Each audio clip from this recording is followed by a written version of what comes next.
This is a production of PBS 39.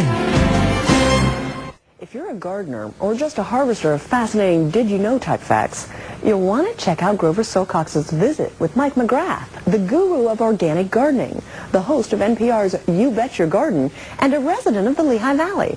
In this next segment, you'll find tricks for growing tomatoes, a tricky way to use bugs to get rid of bugs, and lots more. So sit back and get ready for a bumper crop of great gardening advice. He's the master of mulch, the king of compost, but mostly he's the host of National Public Radio's You Bet Your Garden. He's Mike McGrath, tipster for beginner or even seasoned organic gardeners. So what's Mike's tip for getting started? Start small. If you don't have a garden, don't grow in flat ground. That's for suckers. You want to get your raised beds like 6 inches to a foot away from the surrounding soil. Build it up. Frame it if you want. Improving the soil is job number one. Build up the organic matter content in your soil. And not only will your plants have all the food they need, they're not attractive to pests. They're not attractive to disease. Mike prepared his beds by eliminating clay and stones, using rich compost, and mulching. This is homemade compost. It's not stuff that's been screened or, bagged up by professionals. So it's going to have a couple of, little pieces of leaves in it, and it's going to have, maybe a couple of small stones like this that you toss out. But it's also got a ton of natural nutrition. Once you prepare the garden, do you buy plants or seeds? The first year in the garden, buy all your plants. Put your energy into really creating a couple of very high-quality raised beds. And I mean a couple. Because once these raised beds are created, you're never going to step into them again. You're never going to compress the soil. Today, Mike's adding another tomato plant to his garden. But when you plant your tomatoes, you want to bury them deeply. Now, here's a trick for growing healthy tomatoes.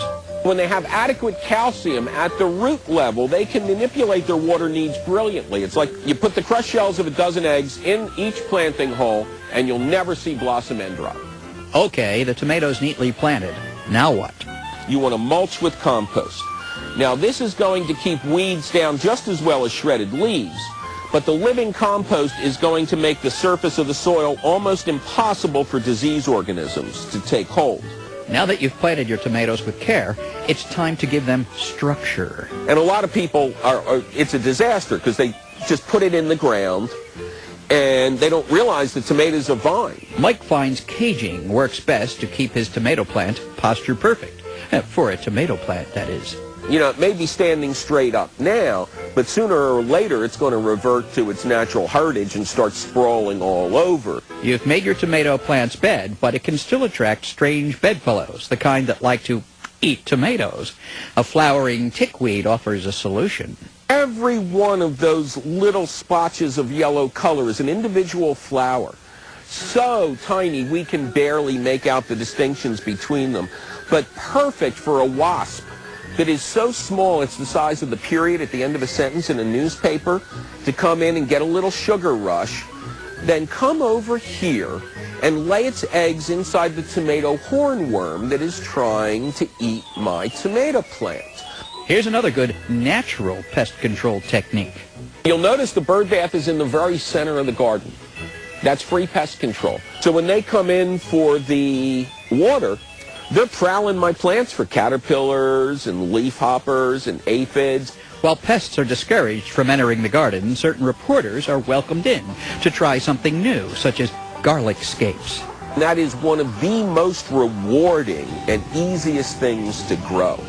And if you have any Italian blood at all, you're kind of DNA obligated to grow a crop of garlic at some point in your life. Hard to believe garlic bulbs planted in the fall blossom into curlicues called scapes. Just cut and pick them to grow bigger bulbs. But don't throw them away. Scapes have a mild garlic flavor and taste great cooked in Spanish olive oil and some of Mike's homemade garlic vinegar. Of course, if you're not up for garlic scapes, you can always chow down on pansies. Anyone with varicose or spider veins will want to pay close attention to the pansy. These guys are not only edible, but they're a good source of rutin, which builds up capillary walls for heart and vascular health. Is there anything prettier than a pint of these? Pretty, yes, but not as powerful as the call of the sizzling garlic scapes. Why, it's enough to make a seasoned reporter yearn to become a budding organic gardener. For Tempo, I'm Grover Silcox reporting.